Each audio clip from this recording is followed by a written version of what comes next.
but there was something off. There was something off. Most of the Koreans in the village, you were a ghost to them. Like they just you're almost unseen. You're just a part of the landscape because we've been there for so long. He paid a lot of attention, and he asked a lot of questions, and I was like, this guy is asking questions I would ask if I'm trying to get information out of a source.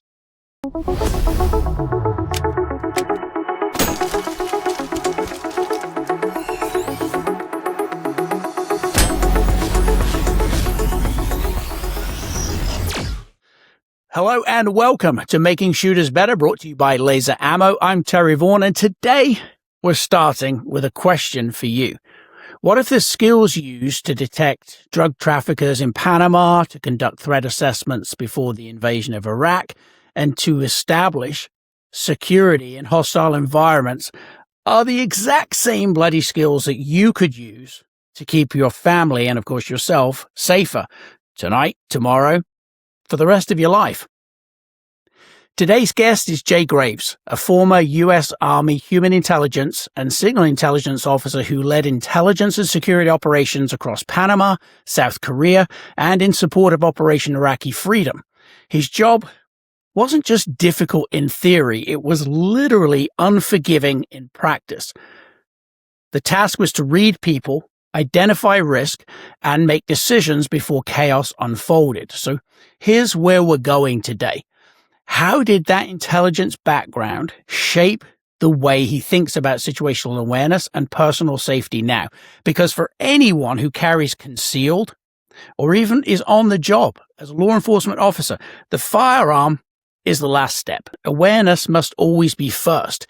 And if you're not reading behavior and environment, you are very unlikely to have the time to get that defensive tool into the fight. You need to see it coming as far away and with as much time as possible so that you can respond. This episode is about intelligence work, but more importantly, it's about making shooters and everyday citizens sharper before the moment demands it.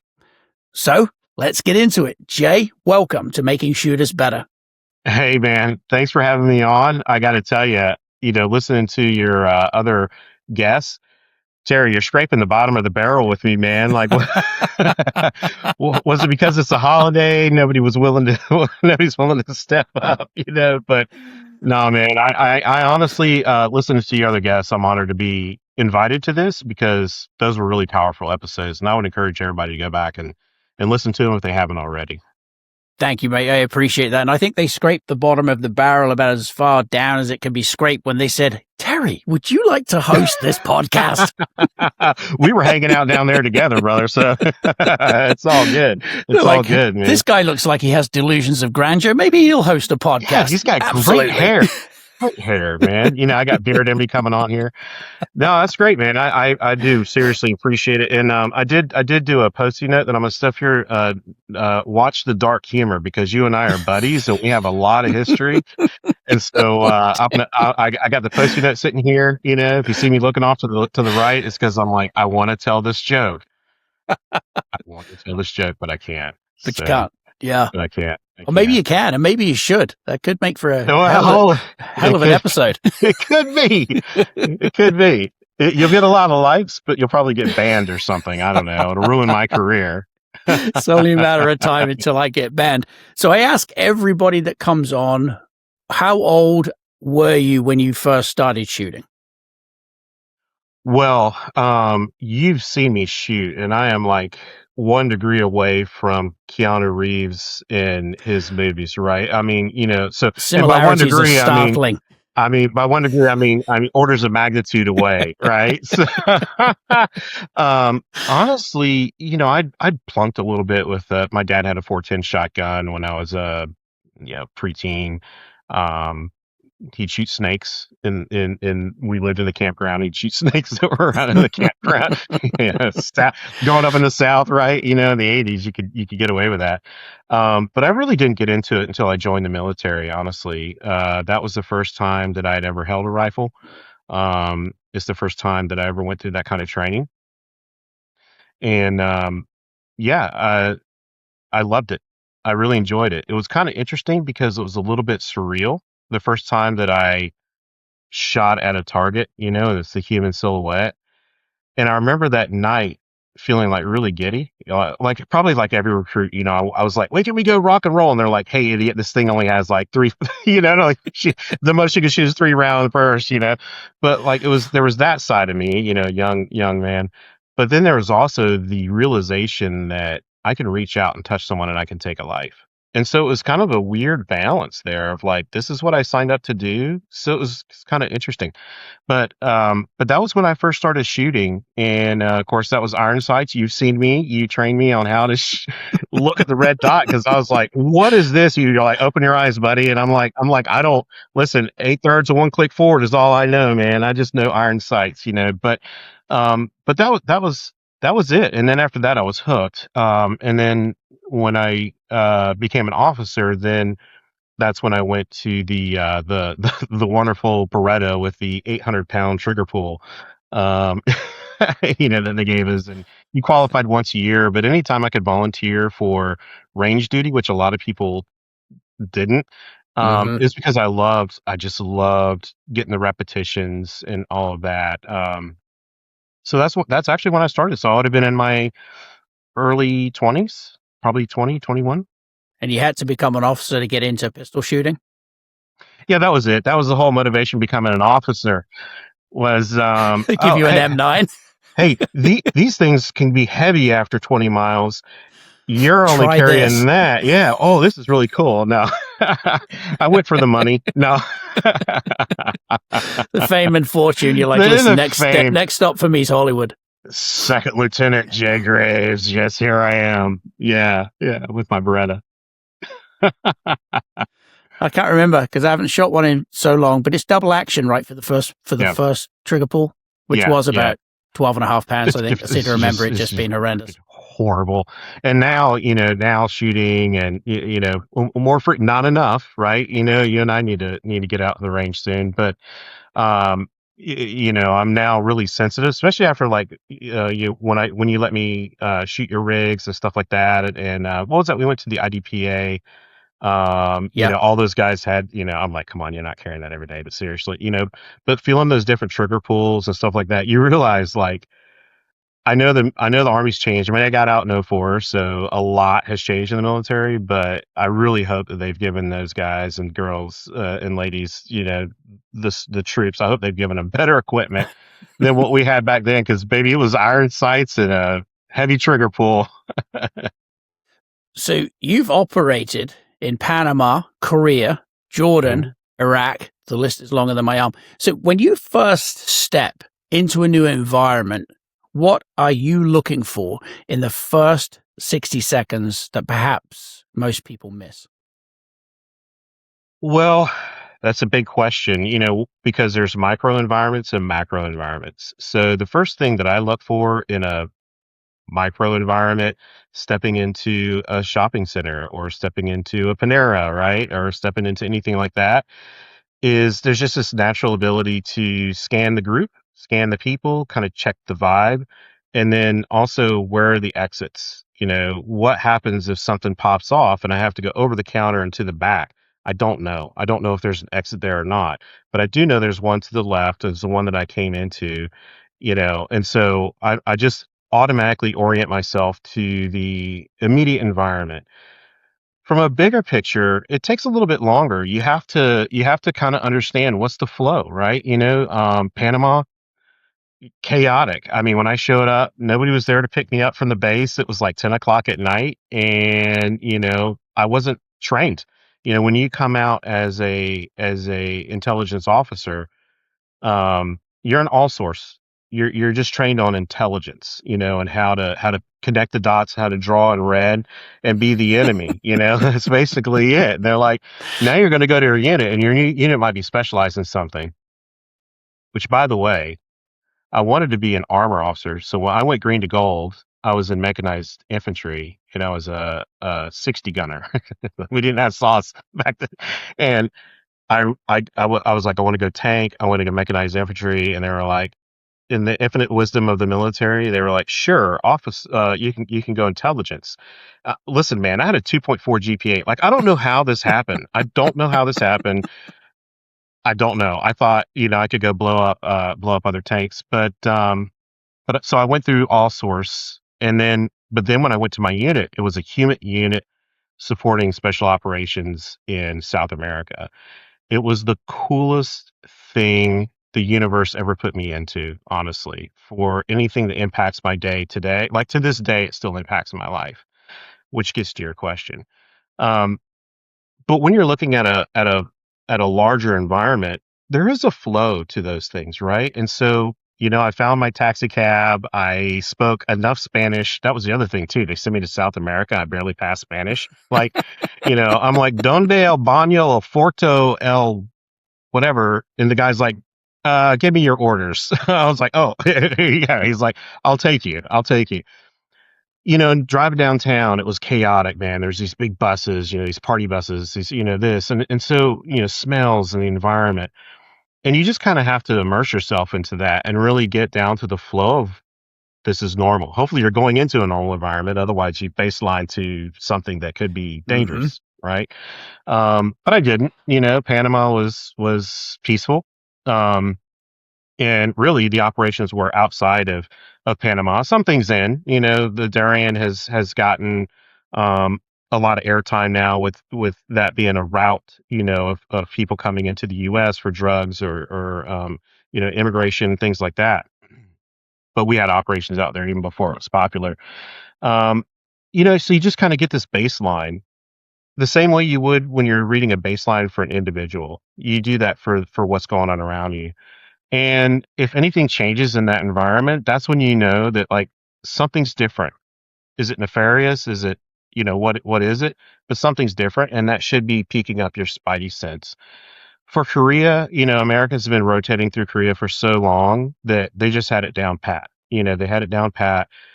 But I lived in a village. One thing I always tried to do was live outside of the base. I really wanted to, one, culturally, like learn about the culture because I'm an intelligence officer, right? So I wanted to immerse myself. I wanted to eat the food. I wanted to learn the customs. I wanted to learn, what was going on. What's everyday life like for people? And I think, because then you can see when things are not everyday life. So in Korea, I would say where some of that human stuff kicked in that I learned was there's this guy, Mr. Kim, which is, that's Korea, had a Yakimandu stand, which is amazing. And he had the best in the world.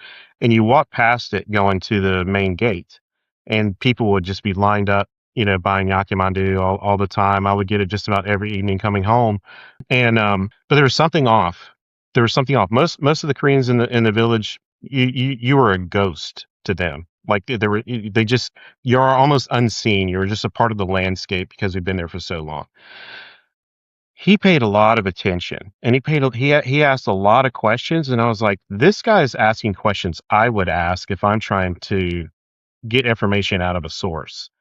And so I had a Katusa, which is your Korean augmentee that is assigned to your section or your unit. And we built up a relationship, and I was like, "Hey, come talk to Mr. Kim with me," because I learned that there's a dialect that's different for North Korea versus South Korea. It's kind of like Southern U.S. versus Northern, right? There's going to be a dialect difference. And I said, "I just want to talk," and I didn't tell him what I was doing. And so I was talking to Mr. Kim and I was ordering my stuff and I was like, "So where are you from, Mr. Kim?" And he had all his story and everything. Um, and so afterwards I talked to the Katusa and I said, "Hey, you know, tell me about accents." And he was like, "Oh, he's from either the DMZ area, maybe." And I was like, Really? or, and he'd been there for 30 years. Um, but he did have a slight accent. I wouldn't be able to tell it, but he could tell it.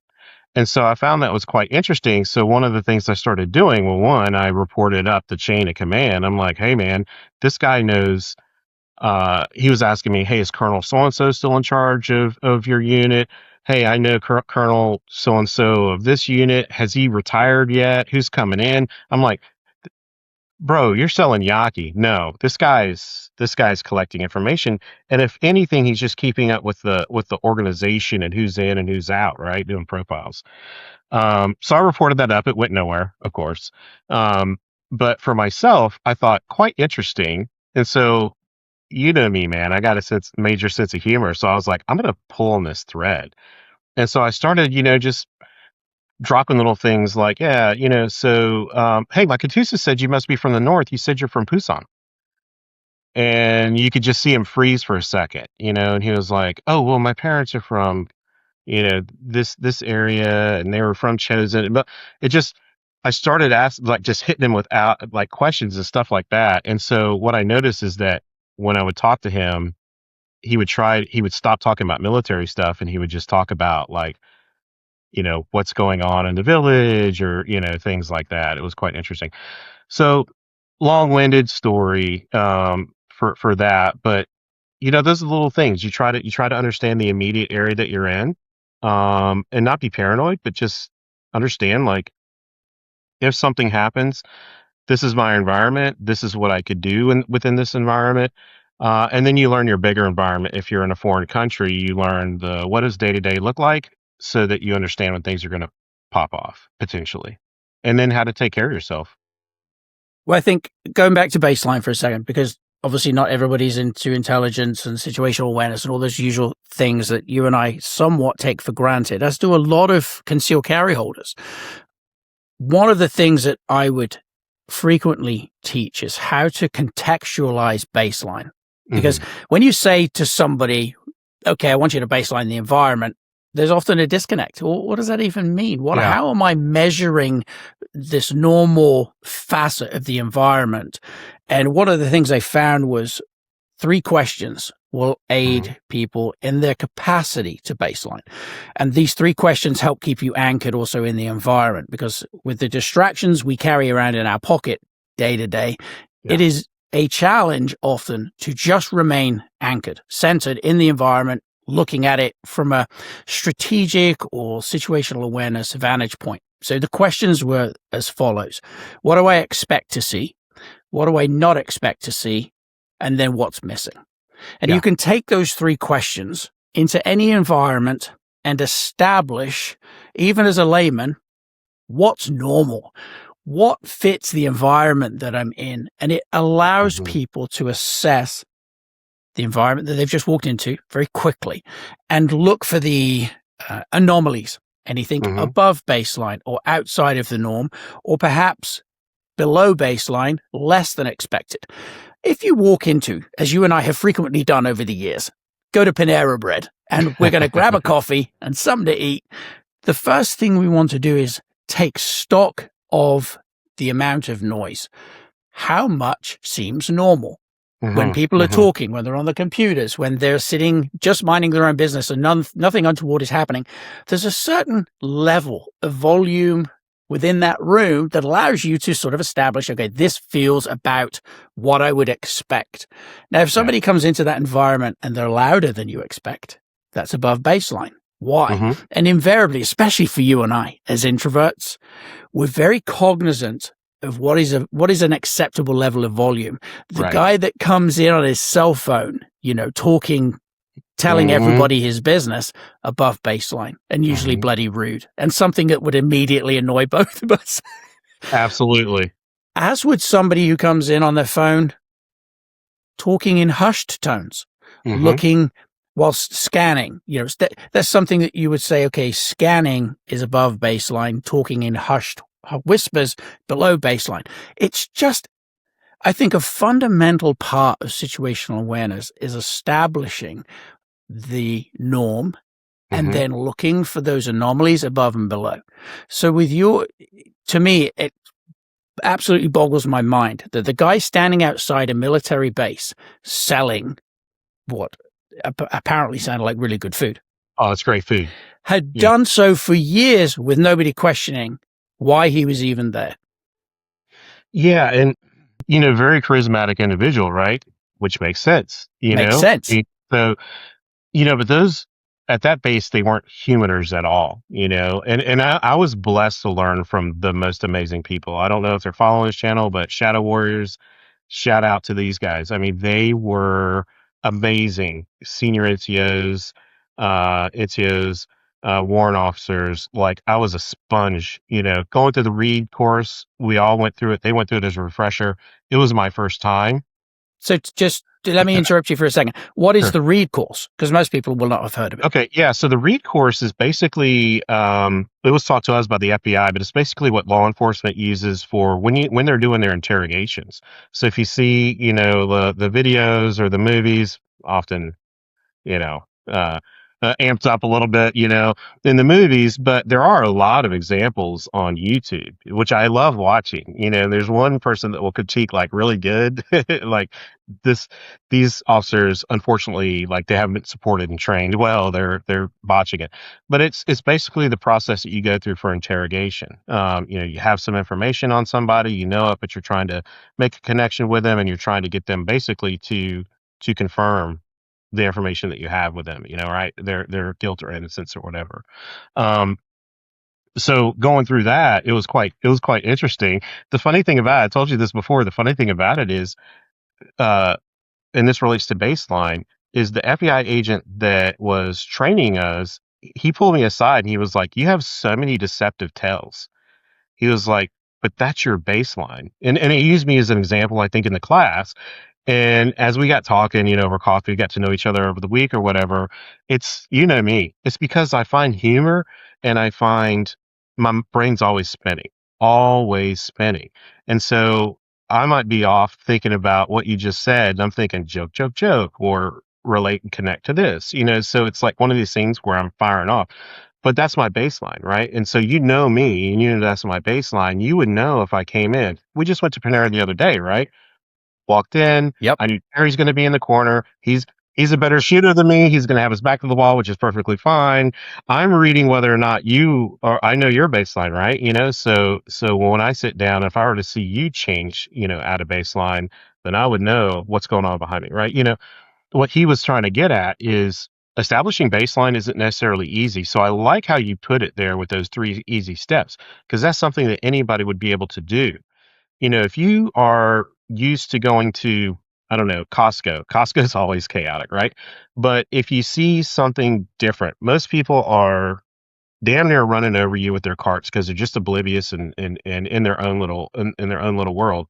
But if you were to see somebody walking down the aisle and they're kind of scanning and they're kind of looking at people, not items, and things like that, then that's different. Is it dangerous? I don't know, but you should at least pay attention to that and not revert back to your phone and your list and things like that. Like I would, probably go to a different area maybe, like there's different things.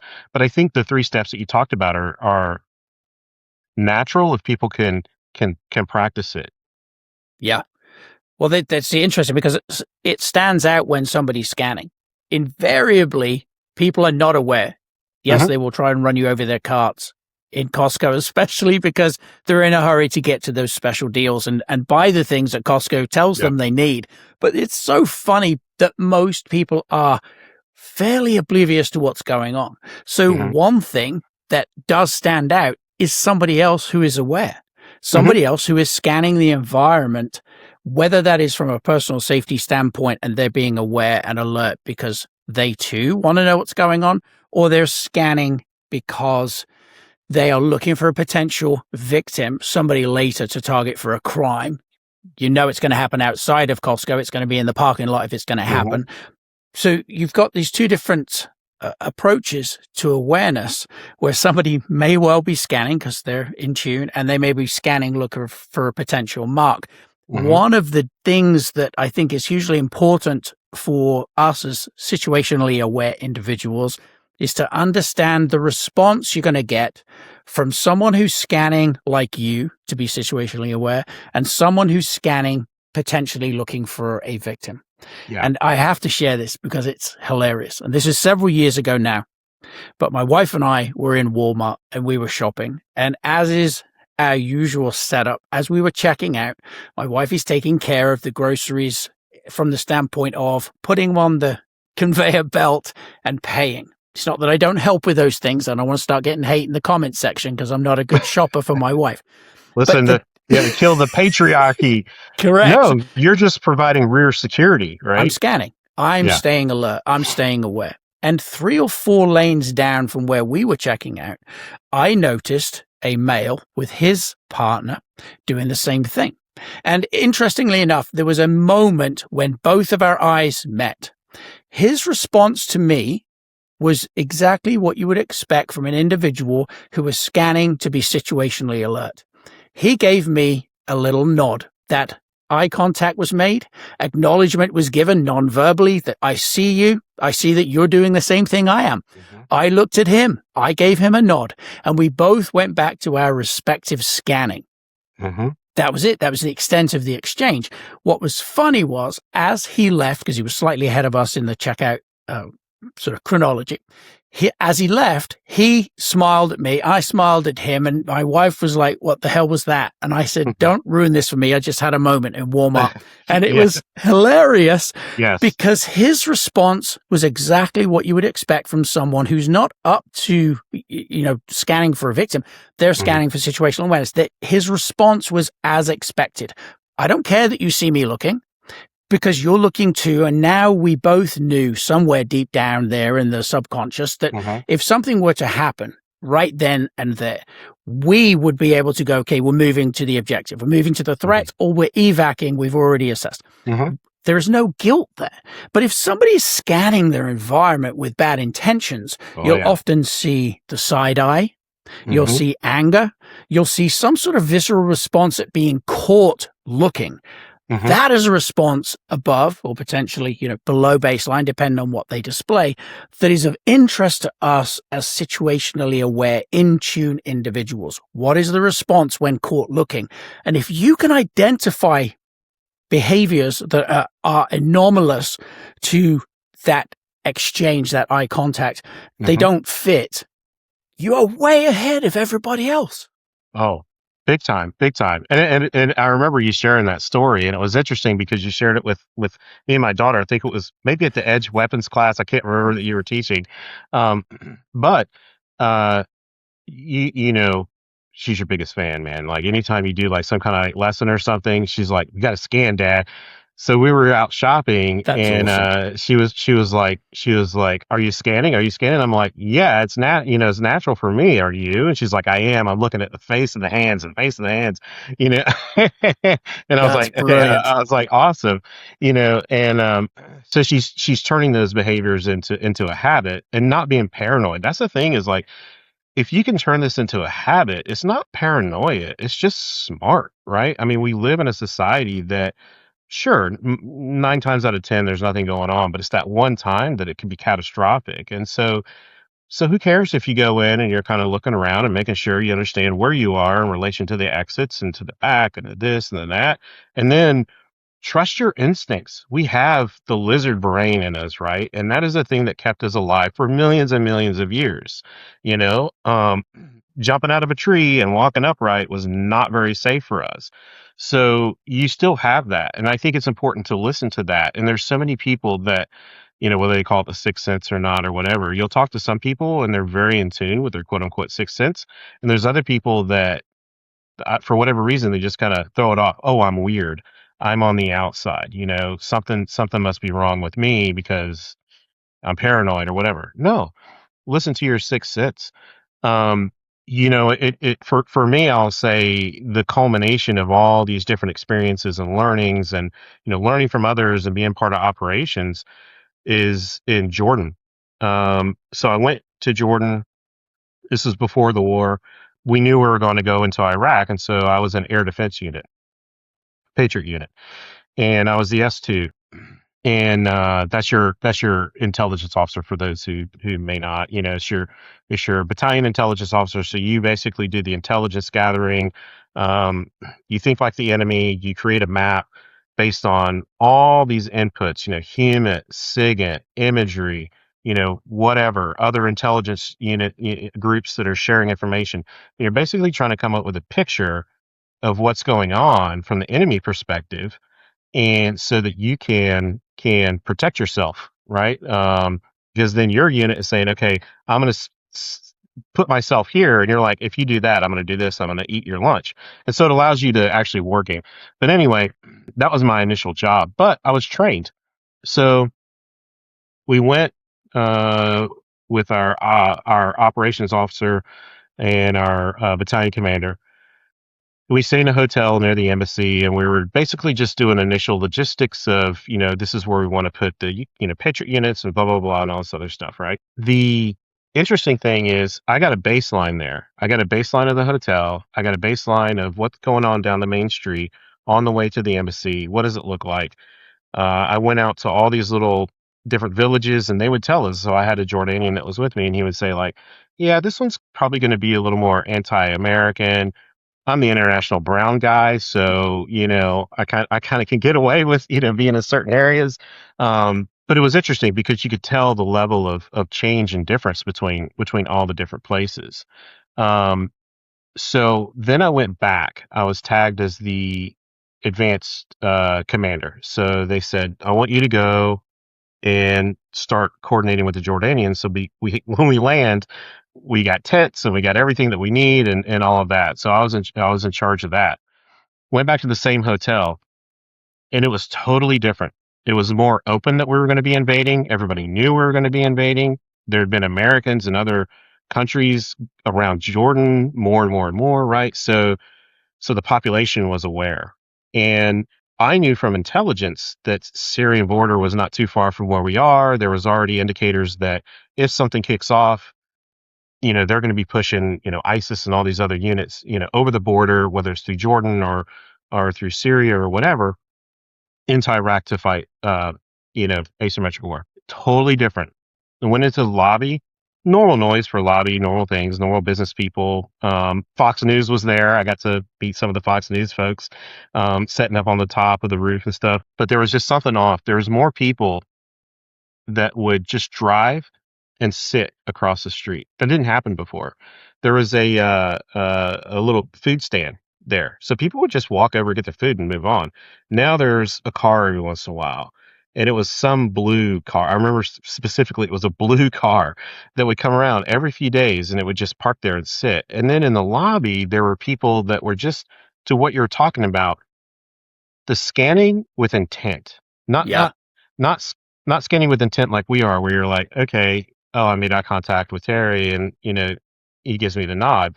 It's scanning to with some calculus behind it. There's something behind this scan.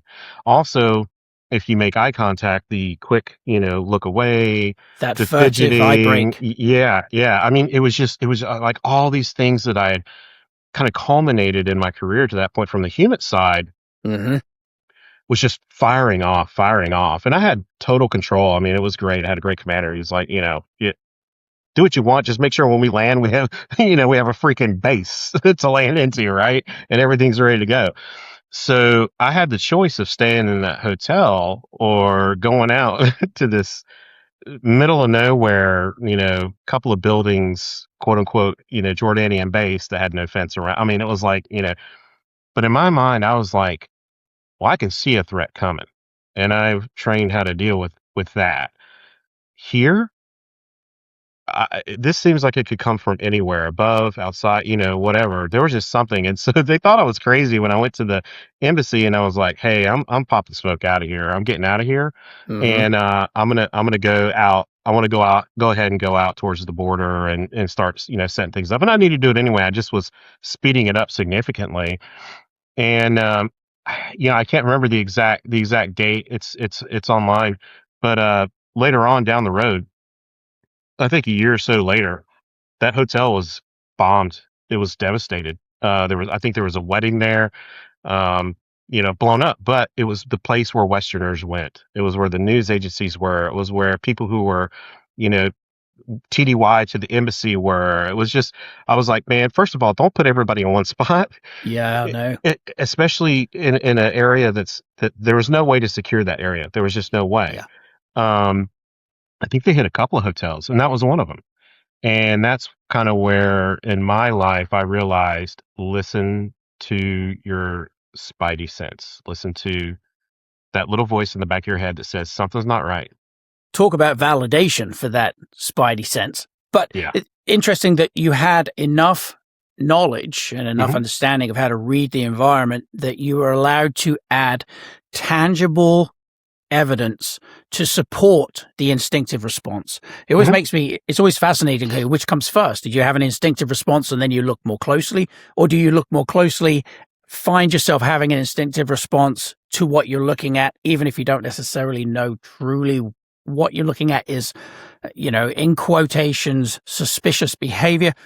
Which comes first? And for most people, especially the layman, it is going to be an instinctive response first. Something in the back Definitely. of your mind is going to tell you there is an issue. And of course, one of the things I teach with dirt is 95, 96, 97, 98% of everything you scan and visually assess is done subconsciously. You're not aware of it.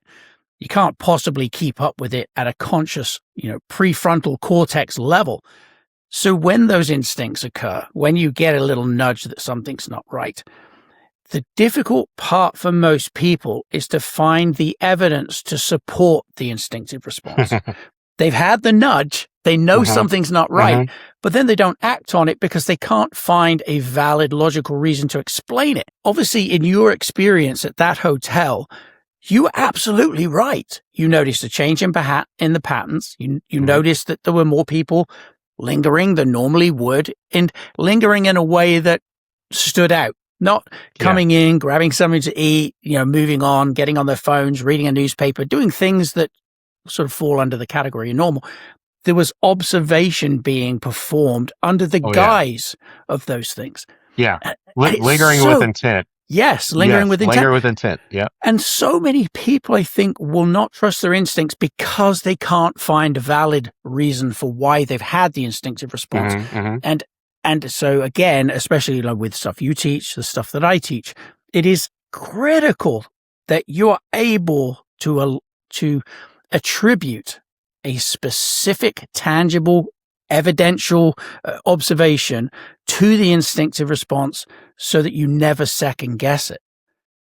Right. And I think the other thing too is people feel embarrassed or shame or whatever if they start having these thoughts, True. and they start getting into a head like, oh my gosh, am I just being paranoid? This is so embarrassing. Calm down, kind of thing. And it's like, man, no.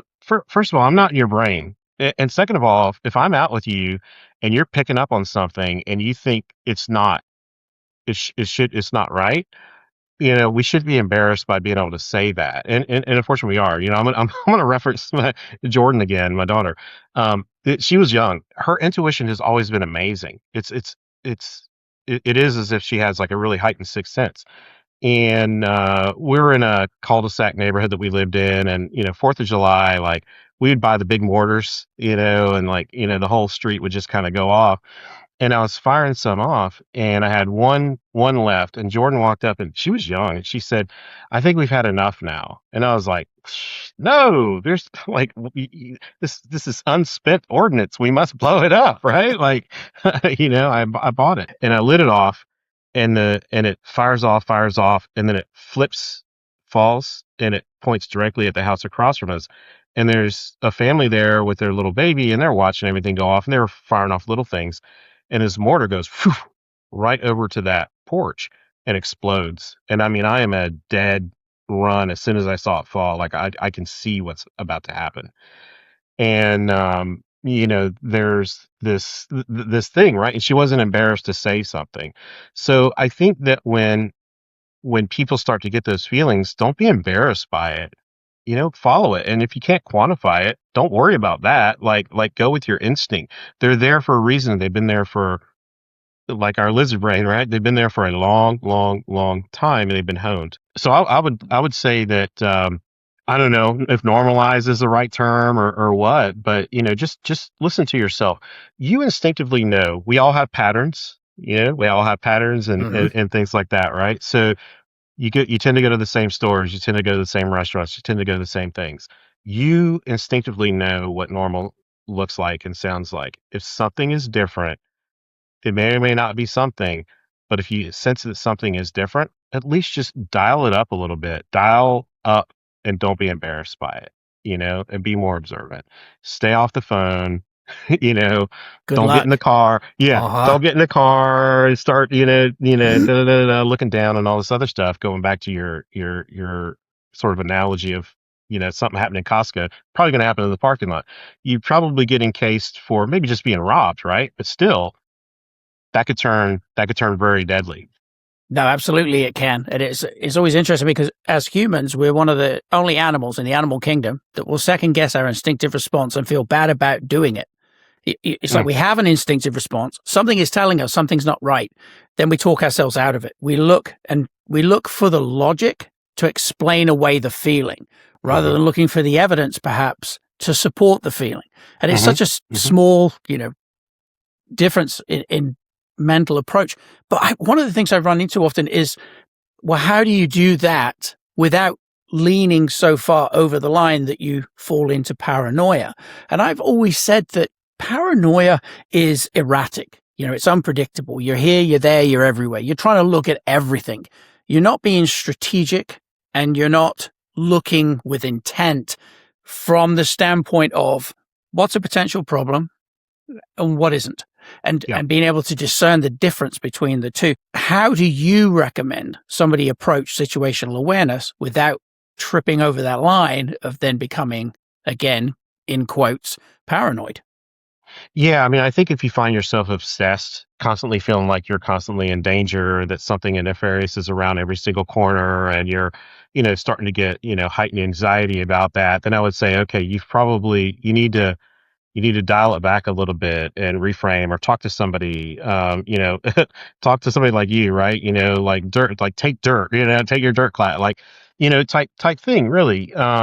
You know, I once I moved into the corporate world, unfortunately, I had to be the architect of downsizing, of laying people off, right?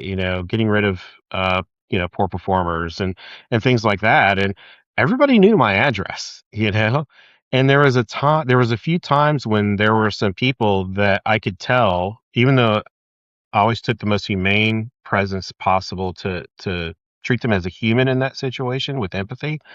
There were some people that just you could just tell something clicked, and you could just feel it, that they were like, "I hate you, genuinely hate you."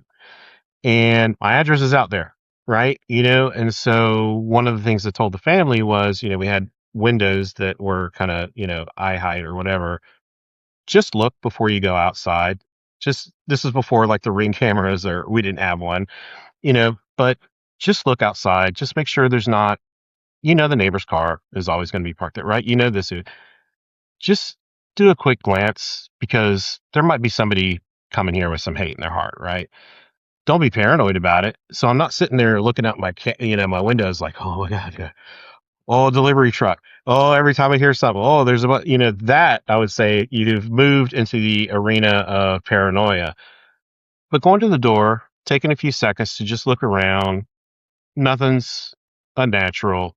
Go to your car, go do your thing. I think that's probably an example that I would give people to make sure you're not tripping into paranoia, uncontrolled anxiety around it. It's difficult though, isn't it? It's difficult for people to find that happy medium. It's really hard. I think Absolutely. one of the things I've advocated for in the past is to assess expectation. Hmm. Do you today expect trouble? Do you expect today to be normal? Because what often happens for most people is there is a default mindset that they go to, Hmm. wherein the expectation, even though it's not conscious necessarily, the expectation is there will not be trouble. Why? Yeah. Because there hasn't been trouble before. I haven't been Hmm. robbed in this parking lot before. I haven't, been robbed at the ATM. I haven't experienced an assault. I haven't experienced any of those things. So the chances are in their brain, they have said to themselves, even though it's subconscious, I don't expect there to be trouble. And their brain does its very best to find evidence to support that expectation. Yeah. Whereas if you were to say right before you left the house, yours being a good example, just before you leave, is it possible? Could there be someone with ill intent? It's possible. It's not probable. It's not going to happen. Hmm. It's possible. The introduction of this possibility is enough to change expectation. And oftentimes for most people, if you say there's a possibility of, that's all you're doing. You're just saying there's a possibility. You start looking at your environment, and your brain subconsciously especially looks at the environment, looking for evidence of that possibility, the potentiality that something could happen. And it helps you find the fine line between, I got to look around every corner. Of course, you should look around every corner. You're looking in every corner. You're literally on edge everywhere you go, rather that you are scanning going, it's possible. So I'll look just in case, but I'm not going over the line where I am expecting trouble at every turn. Mm-hmm. Maybe it's a way to walk that line between awareness without falling into paranoia, where it's exhausting. You are Yeah. constantly on edge. And for most people, of course, that's something they can only do for a certain amount of time before they just give up on it completely. Mm-hmm. Mm-hmm.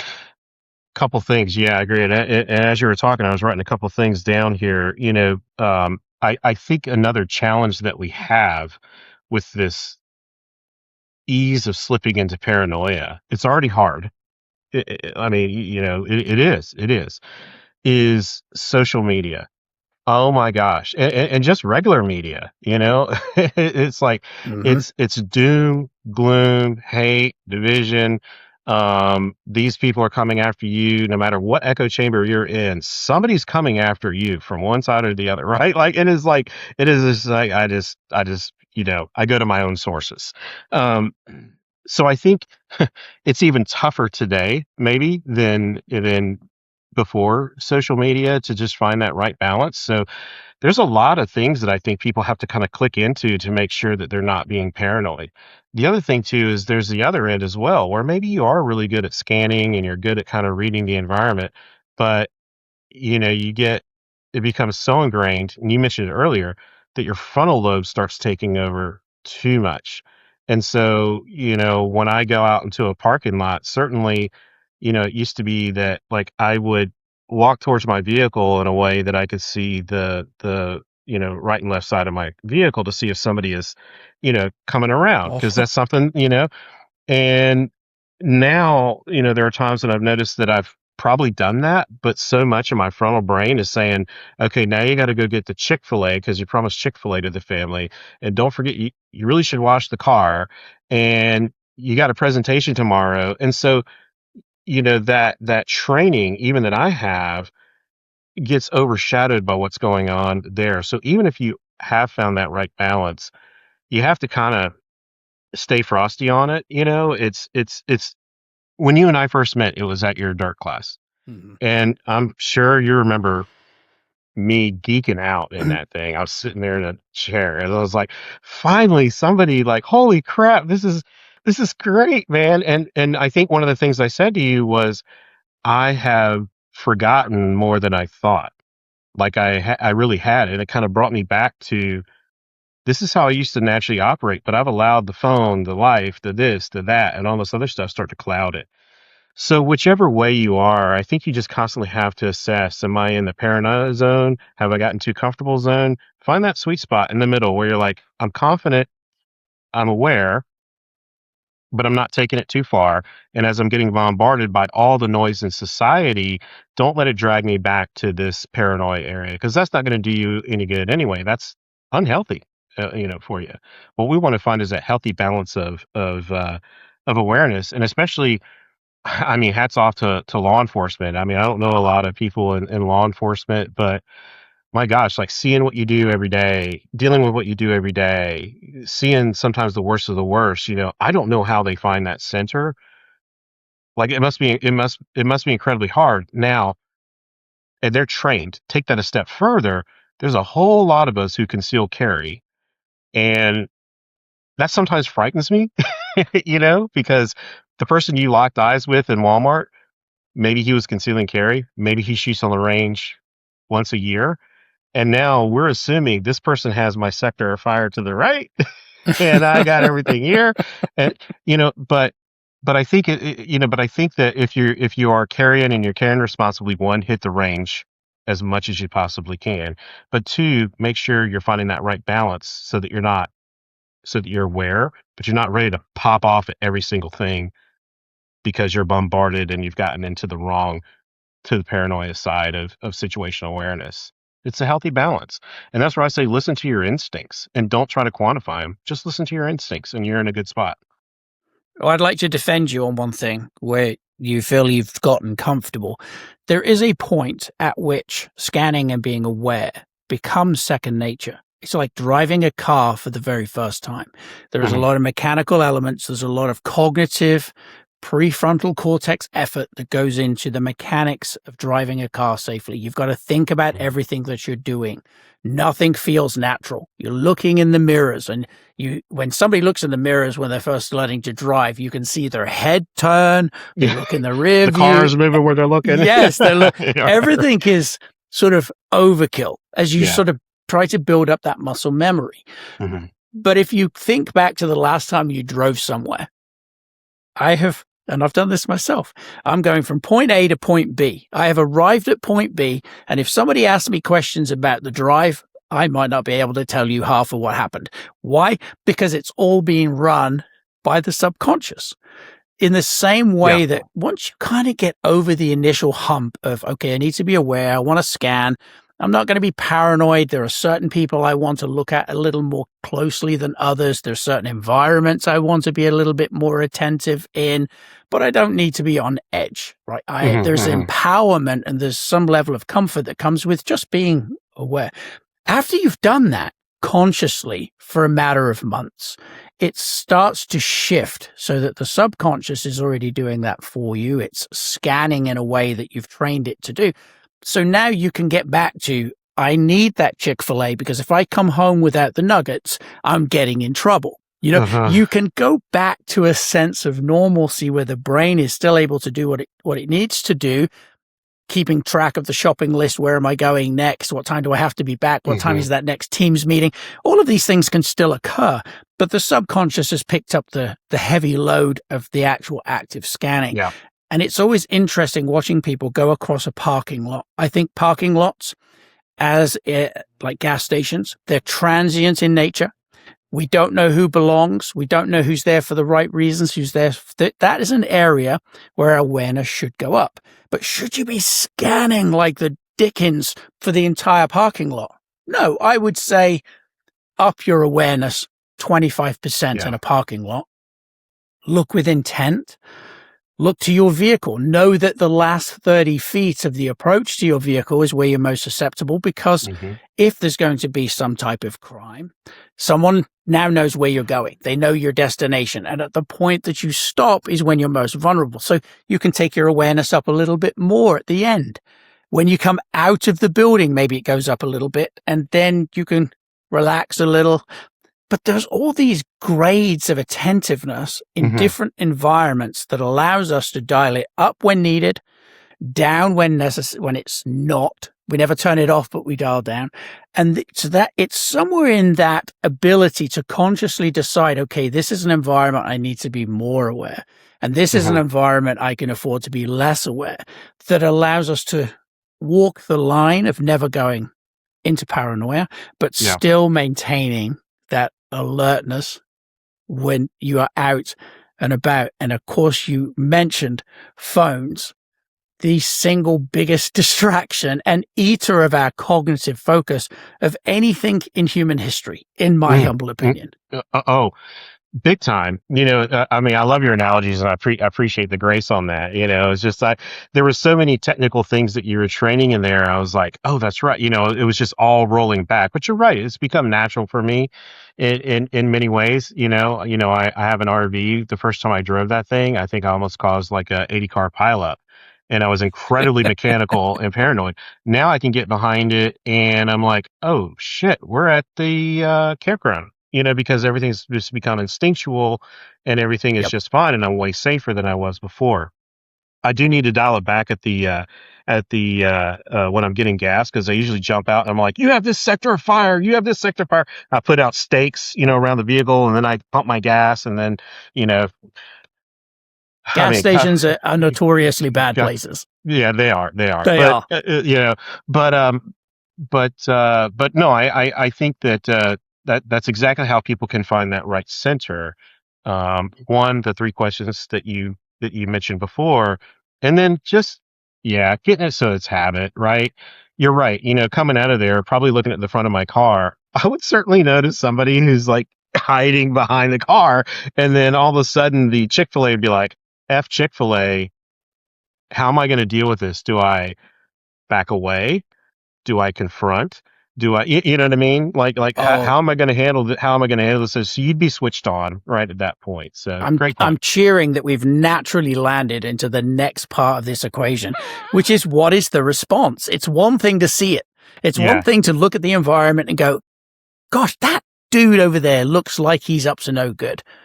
But then what do you do? Most people are Yeah. not aware of how fast a military aged male can cover 20 or 30 feet. You have to know what you're going to do, which is where I think, especially with your background, it's the planning phase. It's the understanding your limitations, potential limitations of the individual, your response. All of the elements that go together with after, okay, I've seen it. Now, what am I going to do with it? Yeah. Talk to us about the planning that went into not just the intelligence gathering, but the response afterwards. Yeah. Oh, wow. It's interesting. I was listening to your one episode with the guy that bought the Russian plane. Oh, yeah, And Mike. yeah, Mike, What and a character. my gosh, man, So I'd love to funny. get, love to get in a room with him. But it was a side note. I'm sorry, I got to take us on this. When I first saw that, I was really blessed in intelligence to see a whole lot and experience a whole lot, and go to some really kind of highly compartmentalized schools and things like that. And every country does this. They want other people's equipment, right? And I obviously can't say where it's at. There's probably other agencies that do the same thing, but I've been around where I'm like, how the heck did you get that? And they're like, we have teams, and I thought he was going to be one of those guys, but hearing his story it was amazing. But one of the other things that was mentioned in that episode was the OODA loop. And I know you had to explain the OODA loop in there, right? And that's something that we're all trained in, to be able to observe and decide, orient it and decide, and act. So, it's kind of like you got to have something like that in your brain when you see something that isn't right. So in the scenario that I just gave of walking out and seeing somebody on the side of the car, well, I'm always carrying. Do I really want to run up to the side of the car and get into an engagement? Maybe they're carrying too. Maybe they are hopped up on drugs and I can pump every single round into them and it doesn't do any good. Like there's so many things. Then I'm in a lawsuit, right? Like forget it. So for me, honestly, it's de-escalating first. Forget it. I don't need to go to my car. I can go to call the people that are trained for this to come out and handle a situation. So I think for me, it's always how do you back out of a situation How do you that disengage? how do you disengage in a situation?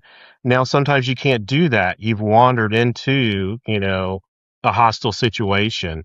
um there's a Sheets at the end of our road, and that's where I always go and get gas. And I know the vibe up there. I know the Friday night vibe, the Saturday night vibe, the middle of the day vibe. I know them all, and I try to avoid high intensity times. But there was a snowstorm coming. I was like, I like to have a full tank of gas. So I went in there and I pulled, and there was some loud dudes, off in the corner making a lot of noise, being very showy, doing all this other stuff. And I was gonna get I was gonna get some stuff for the girls, like their favorite drinks and chips and stuff like that. And I was like, nope, nope. And I just walked right back out. Did anything happen? No, nothing ended up No, happening, up there. But I was like, doesn't matter. that doesn't matter. That's my threshold. I'm not going to die over a couple of candy bars and a few milkshakes that the girls would have loved to have had, right? Like I'm not going to do it. If something would have popped off in there, though, I know where all the exits are. I know where I would go, So I kind of think of things in layers. If you can disengage, disengage. If you're in a situation where it's heated, how do you extricate yourself from that? Whatever, self-deprecating humor, whatever it takes, right? To bring the intensity of that situation down and again get away from it. If you can't and it's just on, I mean, that's where that's where the training comes in. That's where the training comes into play. And that's why I'm embarrassed to say, we should go to the range a lot more. Well, not you.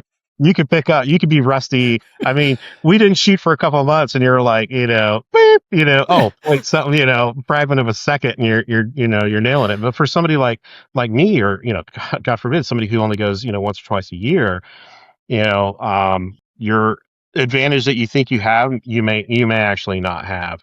But not to get into the paranoia zone, but I would say that there's kind of layers. That's what I think of.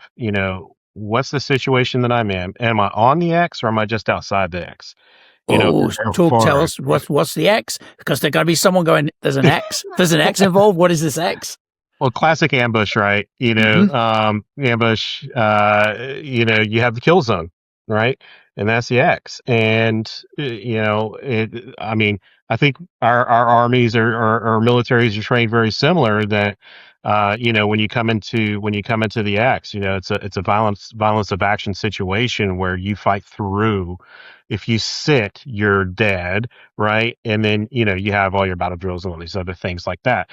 So maybe not as dramatic in the civilian world, but very similar, right? If that group was a little bit closer and they were, threatening people, maybe they were getting physically violent, maybe they were reaching, over the counter and pulling some things, and I was somewhat surrounded. Holy crap, what am I going to do there? Am I going to fight for my life? And do I need to switch that on at that point and fight through it? Am I going to take a couple of them out? Are they armed? Like, I mean, you know, I don't want to get into, I mean, there's a reality there, right? It's probably low probability, but I just think of things in layers. And I think it's that kind of like the OODA loop, just kind of keeps going through my head where I saw that, I'm out. It's not worth it. I'm out. I don't need to be here. I don't need to be a hero and I don't need to be here. I don't need to sit around and wait for something. I'm not hungry for something. Um, Time to go.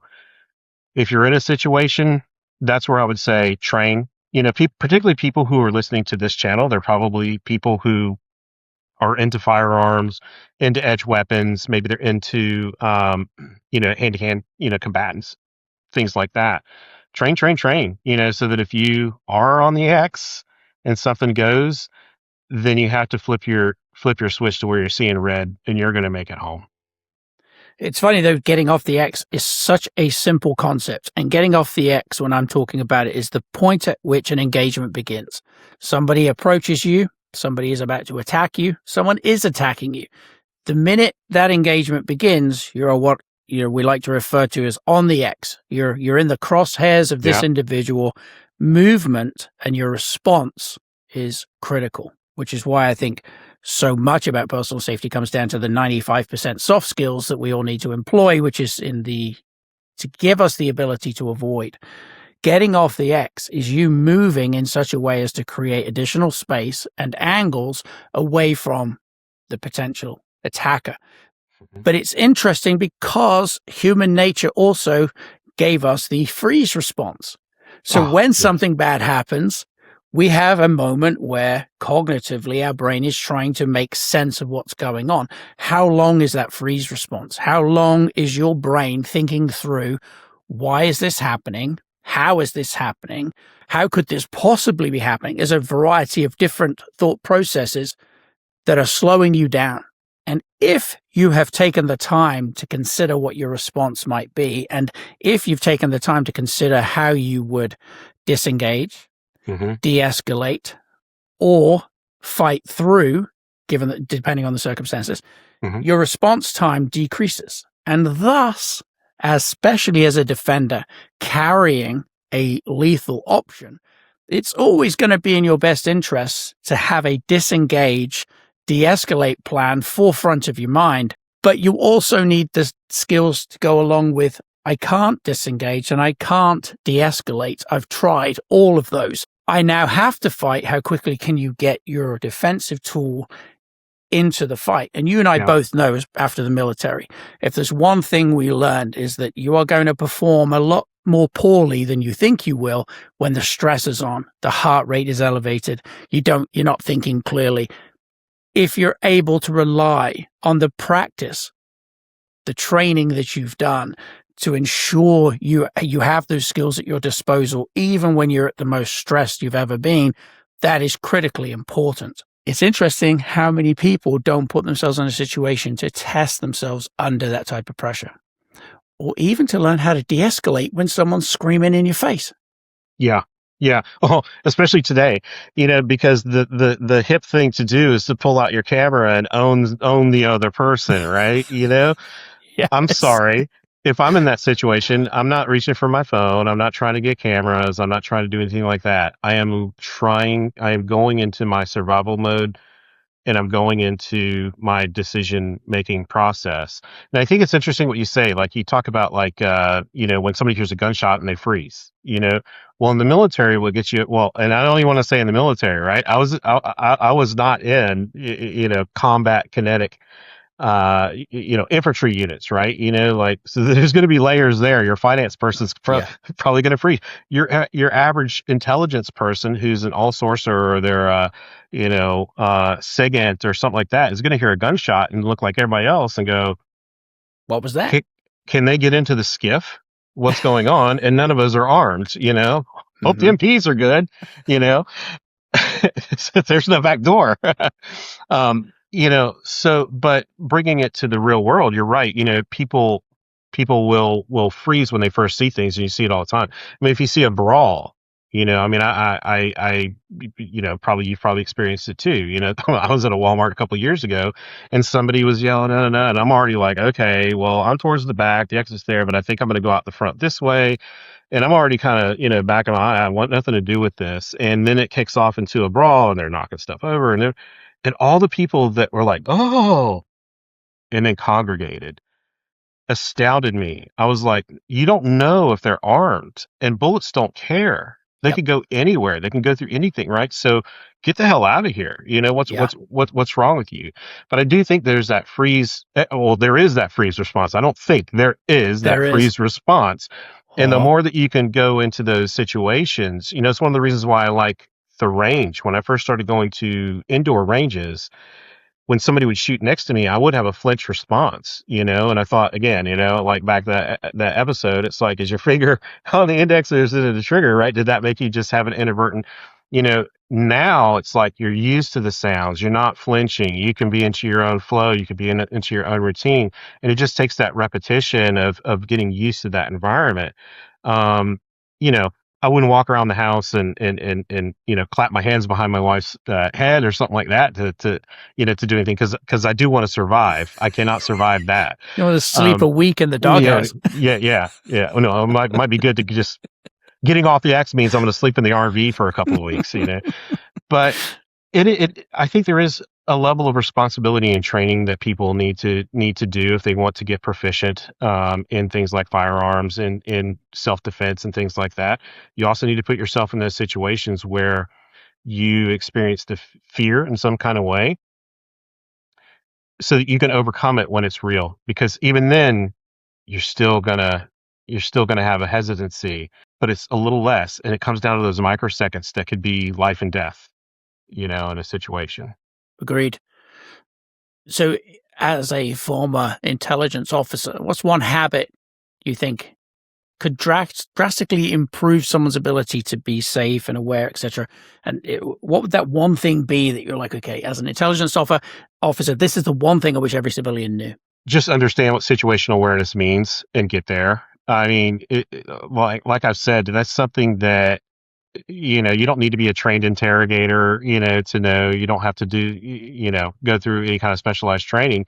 Listen to that lizard brain, listen to your sixth sense, and embrace that. And you're okay not reading your Facebook from point A to point B in situations where you need to be heightened. You don't need to stand while you're waiting for the gas and it takes 4 minutes to pump it, to sit there and scroll through your emails or texts or things. It's not that important. The best thing that you could be doing is just casually looking around, making sure you're okay, making sure somebody's not rolling up behind you, to steal your wallet because they just saw you take your credit card out, right?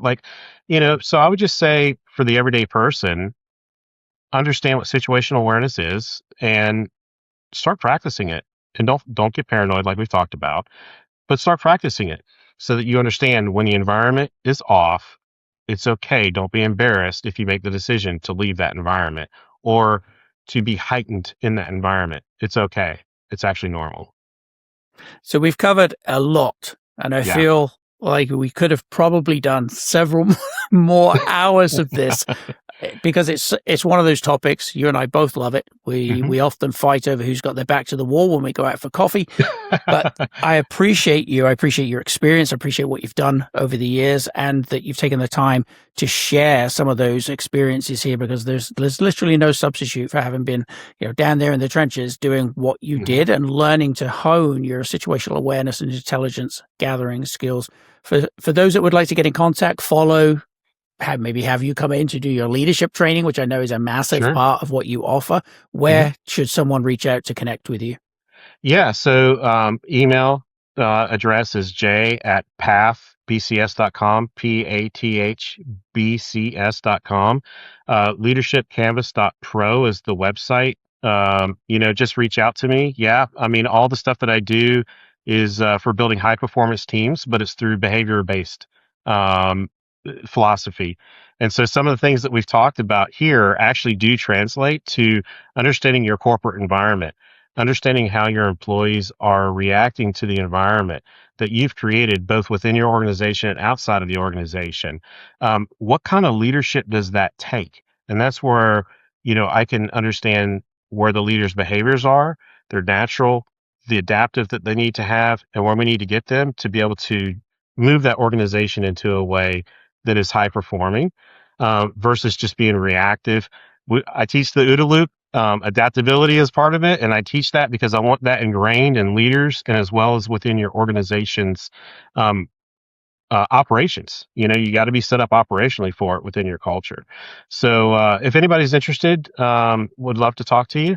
And Terry, truly appreciate the opportunity to be on this. It was you've had some great guests, and I'm truly honored to be a part of this, and appreciate everything that you do, man. You've definitely impacted, me, my family. You're such a great friend, and keep doing what you're doing too, man, because it makes a difference. Every person that we can talk to is another person that's probably a little bit safer. Agreed. Thank you very much. I appreciate you taking time to chat with us. All right. For those who are listening, thank you for tuning into this episode. Don't forget to like, share, subscribe, all the usual things. It does help support the channel, and it helps us to ensure that we keep bringing you the guests that you want to hear from. For now, thanks for tuning in, and we'll see you in the next episode. Cheers so much.